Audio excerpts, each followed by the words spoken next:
Teman-temanku, Shalom, puji Tuhan, seorang pria muslim mengakui dan menyatakan bahwa di dalam Al-Quran, bahwa posisi Tuhan Yesus itu sangat luar biasa. Seperti apa luar biasanya?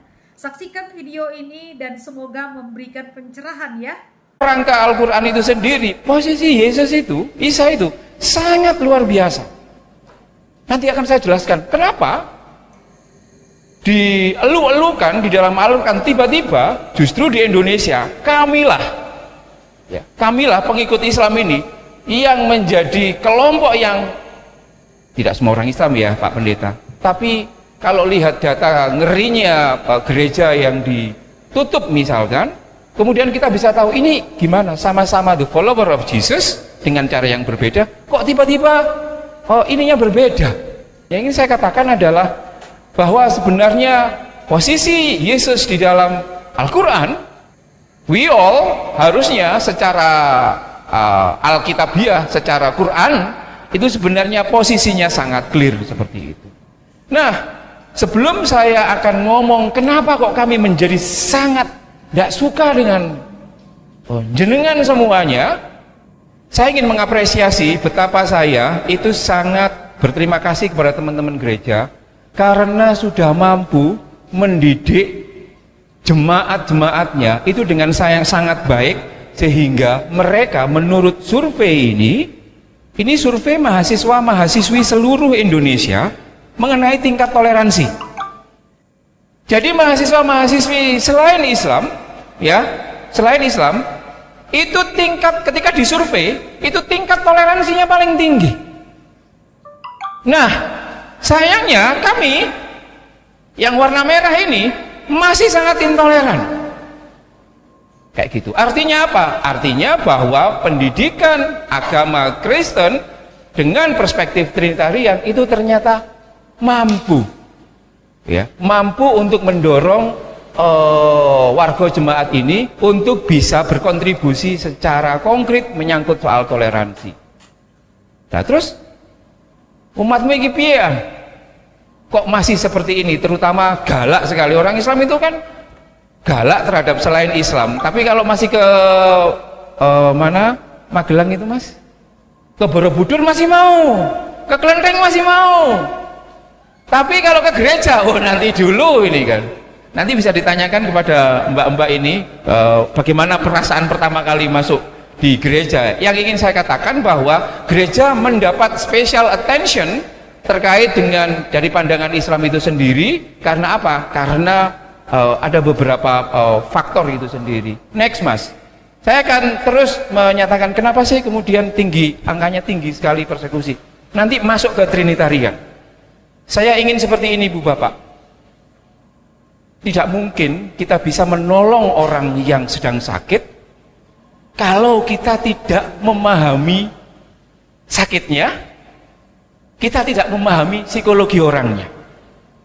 Nah, kalau ibu bapak ngomong, kenapa kok tetanggaku yang awalnya itu toleran menjadi tidak toleran? Itu kenapa dan lain sebagainya. Nanti ini akan menjadi bekal. Jadi, menurut saya, itu salah satu kuncinya itu adalah ada beberapa faktor. Next Mas. Nanti salah satunya adalah faktor dari Trinitas itu sendiri.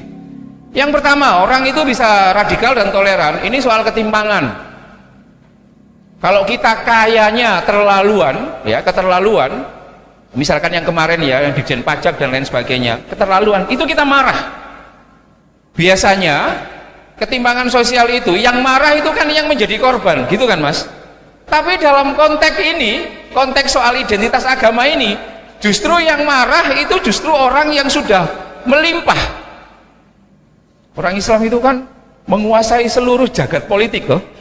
Nggak mungkin, belum mungkin ada presiden yang di luar Islam, itu belum mungkin. Artinya apa? Kami ini sebenarnya tidak tertindas. Tapi kenapa ada orang yang tidak tertindas, tapi kemudian malah berposisi sebagai orang yang selalu tertindas, ngamuk. Saya nggak tahu di Sragen ini. Sragen mungkin suatu saat bisa dicek. Ya, nanti kalau ada warga yang agak bagus ilmu politiknya Mas, coba running menjadi calon bupati Sragen. Nanti kena isu SARA atau tidak kayak Ahok. Kalau nggak kena isu SARA, itu berarti kedewasaan teman-teman Sragen kuat. Meskipun nggak jadi bupati. NU nanti akan ngomong, ya apik gereja ya gereja, tapi ya tetap ya milih tetap sing podo-podo.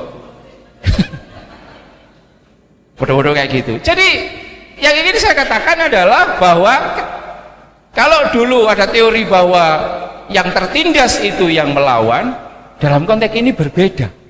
Yang berkelimpahan itu justru merasa dirinya terancam. Jadi ini apa? Dicek ternyata semuanya normal, tapi kok cek loro. Nah yang kedua, menurut saya orang itu bisa radikal, bisa intoleran. Itu kalau dia memiliki kadar angan-angan yang melebihi ambang batas. Kadar angan-angan terkait yang paling suci, yang paling murni, yang paling asli, yang paling benar. Itu kalau kadarnya keterlaluan, ia akan menyakiti orang lain.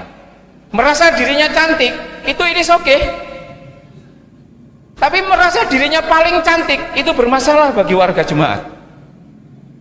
Kalau misalkan pendeta Wawan mengatakan, istriku cantik, semua oke. Tapi nek istriku paling cantik seluruh GKJ, wah ini ibu-ibu majelis akan bermasalah. Pak ya jangan gitulah.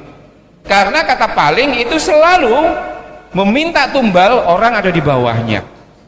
Nah yang ketiga menurut saya menjadi penting adalah kenapa banyak orang Islam yang masih tidak bisa menerima kekristenan dan menganggap kekristenan itu sebagai musuh, meskipun sama-sama mencintai dan mengimani Yesus. Ya, di kami itu ibu bapak sekalian masih ingat rukun iman kita tuh? Di rukun iman kami, kalau di ibu bapak itu syahadat 12 lah.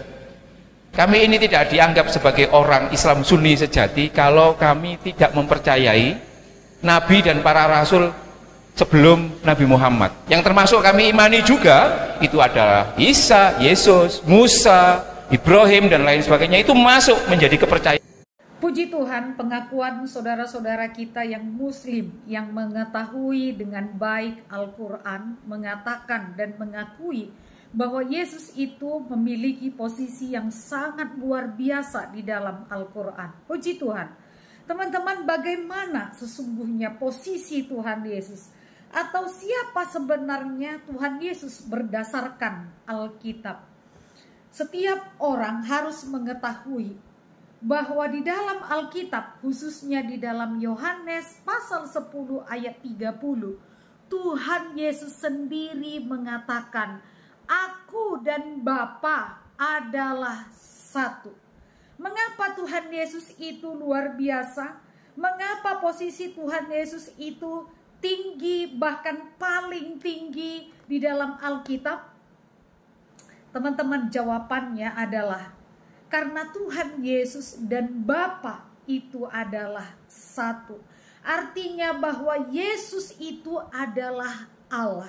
Yesus itu adalah Allah yang menjadi manusia. Jadi Yesus dengan keallahannya itu tidak dapat dipisahkan karena itu adalah satu kesatuan. Jadi ketika kita berbicara tentang Tuhan Yesus, berarti kita sedang berbicara tentang Allah. Ketika seseorang percaya kepada Yesus, berarti orang tersebut sedang percaya kepada Allah. Jadi temanku, Yesus itu adalah Allah yang menyelamatkan setiap orang yang percaya. Yesus itu adalah satu-satunya Allah yang bisa menghapus ataupun mengampuni dosa. Satu-satunya Allah yang bisa membawa orang berdosa mendapatkan keselamatan, mendapatkan hidup yang kekal. Sebab tidak ada seorang pun yang tidak berdosa. Hanya Tuhan Yesus saja yang tidak berdosa. Itu sebabnya dialah satu-satunya jalan ke surga. Itu sebabnya Tuhan Yesus berkata di dalam Yohanes 14 ayat 6, Akulah jalan, kebenaran dan hidup. Tidak ada yang sampai kepada Bapa kalau tidak melalui aku. Karena Tuhan Yesus itu adalah jalan menuju ke Bapa. Karena Yesus itu adalah satu-satunya kebenaran dan juga hidup. Sehingga setiap orang yang percaya kepadanya pasti mendapatkan kebenaran dan mendapatkan kehidupan yang kekal. Teman-temanku, siapapun engkau, jangan pernah ragu percaya kepada Tuhan Yesus. Bahkan jangan pernah berkata bahwa ketika engkau percaya kepada Tuhan Yesus berarti engkau sedang percaya kepada manusia biasa yang tidak berdaya dan juga yang disalibkan. Jangan hanya berkata demikian, tetapi percayalah bahwa Yesus itu adalah Allah yang menjadi manusia, yang memberikan dirinya menjadi lemah, yang membuat dirinya menjadi supaya bisa mati dan disalibkan, supaya dengan kematiannya dan supaya dengan penyalipannya engkau diselamatkan oleh Dia. Karena Yesus itu adalah Allah, maka Dia bisa mati dan Dia juga bisa hidup. Andai Dia bukan Allah, maka Dia akan mati selama-lamanya, seperti kebanyakan tokoh-tokoh yang ada di dunia ini, nabi-nabi yang ada di dunia ini. Kenapa? Karena nabi-nabi itu adalah manusia biasa. Tetapi Yesus Kristus itu bukan manusia biasa, tetapi Dia sesungguhnya adalah manusia sekaligus Allah, karena Dia adalah Allah yang menjadi manusia. Teman-temanku, sebelum terlambat, percayalah kepada Tuhan Yesus. Siapapun engkau dikasihinya. Siapapun engkau diterimanya. Percayalah, karena dengan kepercayaanmu engkau mendapatkan kelepasan ataupun keselamatan dari dosa. Tuhan Yesus memberkati.